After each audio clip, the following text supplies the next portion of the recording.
नमस्कार मित्रांनो, मी ओमकार आणि तुमचे स्वागत आहे आणखी एका नवीन ब्लॉगमध्ये। काल आपण आलो होतो वेळास या समुद्र किनाऱ्यावर कासव महोत्सव पाहिला आणि आज जाताना आपण पाहणार आहोत पानकोट किल्ला। अरबी समुद्र आणि सावित्री नदीच्या संगमावर उभारलेला हा किल्ला त्या काळी व्यापारी मार्गाचे रक्षण करण्यासाठी वापरला जात असावा। तर चला आपण पाहूया शिवकालीन पूर्व उभारलेला हा बानकोट उर्फ हिम्मतगड किल्ला।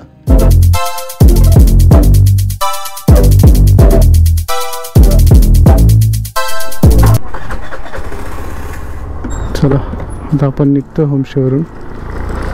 सकाळचे वाजले 10।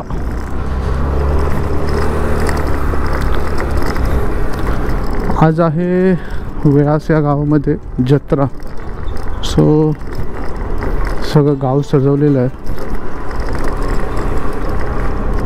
बघा। रांगोळ्या काढलेल्या आहेत, चुन्याच्या रांगोळ्या असतात त्या मोस्टली गावात, जर माहिती असेल गावातल्यांना मोस्टली माहिती असेल।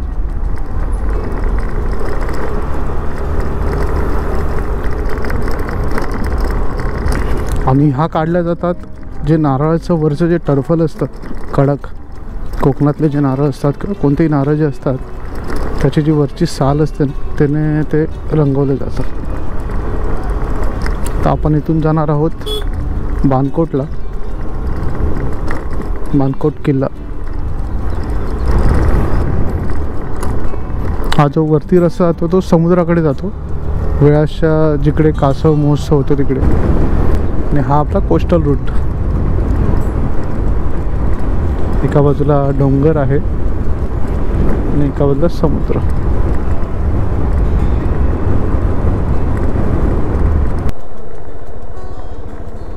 बानकोट जवळपास 7 मिनिटावर आहे, 2.8 किलोमीटर, 3 किलोमीटर। थोडा डोंगरावर आहे तो वरती,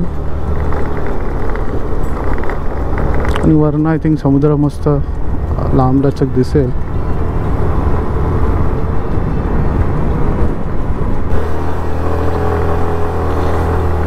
हा खडा चढाव आहे बानकोट किल्ल्यासाठी।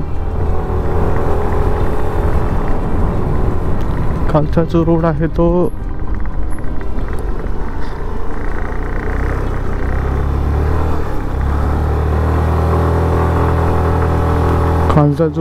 तो खाली वेळास गावात जातो।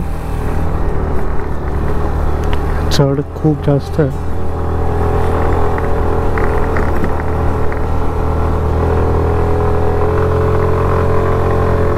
बापरे,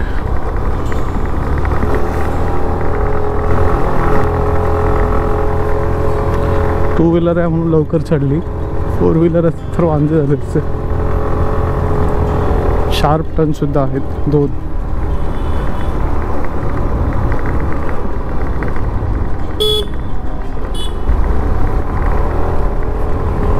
आंबे बघा केवढे लागेल,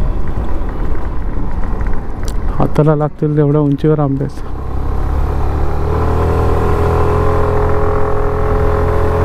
खाली हा किल्ला आहे।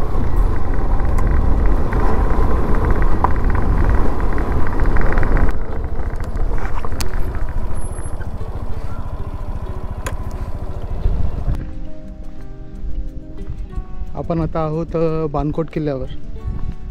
हा मागे माझ्या पाहत आहे तो बानकोट किल्ला आहे, आणि त्याच्या समोरून तुम्हाला संपूर्ण वेळाचा समुद्र किनारा दिसतो, तो मी तुम्हाला दाखवतो। आपण जो खाली रस्ता आहे ना तिथून आलो, वेळासगाव या डोंगराच्या मागे आहे त्या साईडला, आणि हा संपूर्ण वेळाचा समुद्र किनारा।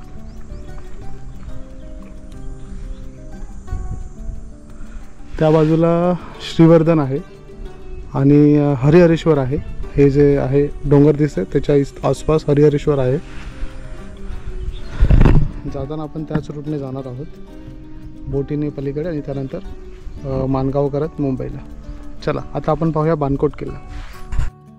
बानकोट किल्ला हा महाराष्ट्राच्या रत्नागिरी जिल्ह्यातील दापोलीपासून 47 किलोमीटर अंतरावर आहे। हा किल्ला रत्नागिरीतील एक महत्त्वाचा किल्ला मानला जातो।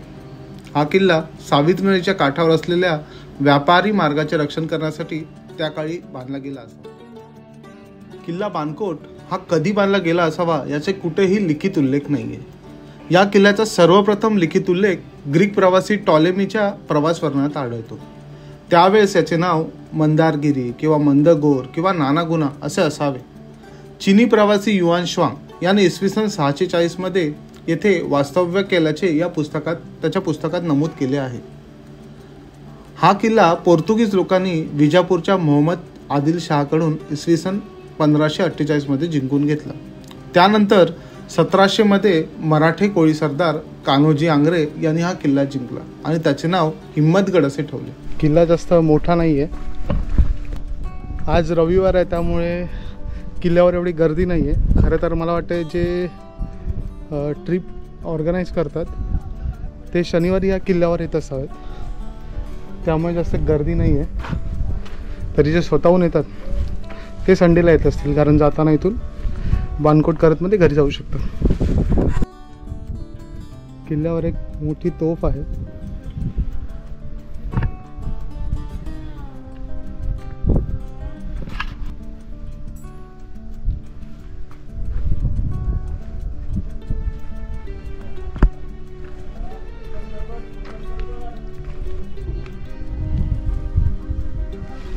किल्ल्यावर छोटे मोठे बुरुज आहेत. कदाचित हा किल्ला त्यावेळी टेहळणीसाठी वापरला जात असावा. म्हणजे किल्ला खूप मोठा नाही आहे, फक्त उंचावर आहे, त्यामुळे तिथून समुद्रात येणारे शत्रू वगैरे इथून आपल्याला आरामात दिसतील अशा प्रकारे या किल्ल्याची बांधणी केली आहे. तर काही माहितीनुसार हा किल्ला कोणी बांधला आहे ह्याचा अद्यापही काही माहिती नाही आहे, पण ह्या गडाचा इतिहास शिलाहार राजापासून येतो. किल्ल्याच्या मुख्य दरवाजाच्या पश्चिमेला हा असा एक छोटासा दरवाजा आहे.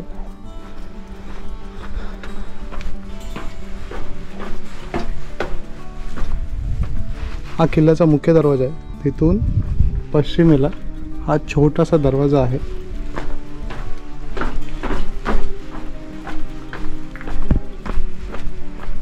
आणि याच्या पश्चिमेला एक विहीर आहे. यात पडकळीस आलेली असणार.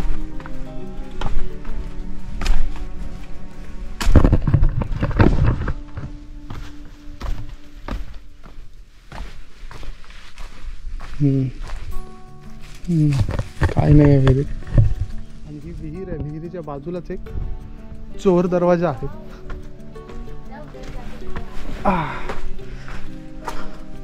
ही एक खोली आहे आणि त्यानंतर हा चोर दरवाजा इथे. खोलीमधून कुठे आहे का इथे? हा, गार वाटते इथे. खोलीच्या बाजूलाच एक छोटासा चोर दरवाजा आहे.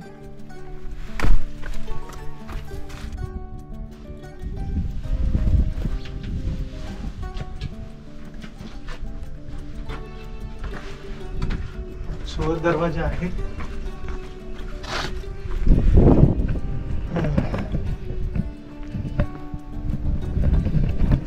हा चोर दरवाजा किल्ल्याच्या बाहेरच येतो. त्या काळी अनेक चोर दरवाजे बनवले गेले. कारण का असतं की ज्यावेळी युद्धाची स्थिती येते त्यावेळी बायका आणि मुलांना त्या चोर दरवाजाद्वारे बाहेर पाठवलं जायचं, गावात पाठवलं जायचं. त्यासाठी हा कदाचित चोर दरवाजा बनवला गेला असावा. मुख्य दरवाजा तिकडे आणि हा इथे चोर दरवाजा. या किल्ल्यावर त्या काळच्या ब्रिटिशांची 2 घरं आहेत. एक तिकडे आणि आपण जिथे आता उभे आहोत हा एक. किल्ल्याच्या तटबंदीच्या भिंती साधारण 3 ते 3.5 फूट जाड असून त्यावर चालण्यासाठी फांजी बांधलेली आहे. किल्ल्यामध्ये ब्रिटिश अधिकाऱ्यांचे बंगले होते. त्या बंगल्यांची ज्योती किल्ल्यात आजही पाहायला मिळते. आज हा किल्ला आपल्याला सुस्थितीत पाहायला मिळतो. किल्ला फारसा मोठा नाहीये. अनेक राजवटी पाहिलेला हा बानकोट किल्ला आज हिम्मतगड किंवा फोर्ट व्हिक्टोरिया या नावानेही ओळखला जातो. असा काहीसा होता आपला हा बानकोट किल्ला. तर मित्र, आता काय मी मोठा शूट नाही करत आहेत. आपण आता डायरेक्ट घरी जाणार आहोत. तर मित्र, आपला आता बानकोट किल्ला पूर्ण फिरून झालेला आहे. आता आपण निघणार आहोत मुंबईसाठी. बाजूलाच वेसवी जेट्टी आहे. Bankot to Vesvi, Vesvi to बागमांडला jetty आहे. ती करून आपण बागमंडलाला जाऊ आणि बागमंडलावरनं माणगाव करत आपण मुंबईला जाणार आहोत. तर मित्र, हा व्हिडिओ मी इथे सेंड करतो. आजचा आपला ॲक्च्युली 2 दिवसाचा प्लॅन होता. काल आपण आलो वेळाच्या समुद्र किनाऱ्यावर आणि बाजूलाच बाणकोट किल्ला आहे, तो आता जस्ट फिरून झाला आहे. आता आपण जाणार आहोत घरी. तर मित्र, हा व्हिडिओ मी इथे सेंड करतो. तुम्हाला हा ब्लॉग कसा वाटला नक्की कमेंट करून सांगा. व्हिडिओला लाईक, शेअर आणि कमेंट करा आणि चॅनलवर नवीन असाल तर चॅनलला नक्की सबस्क्राईब करा. आपण भेटूया आता नेक्स्ट ब्लॉगमध्ये. तोपर्यंत टाटा.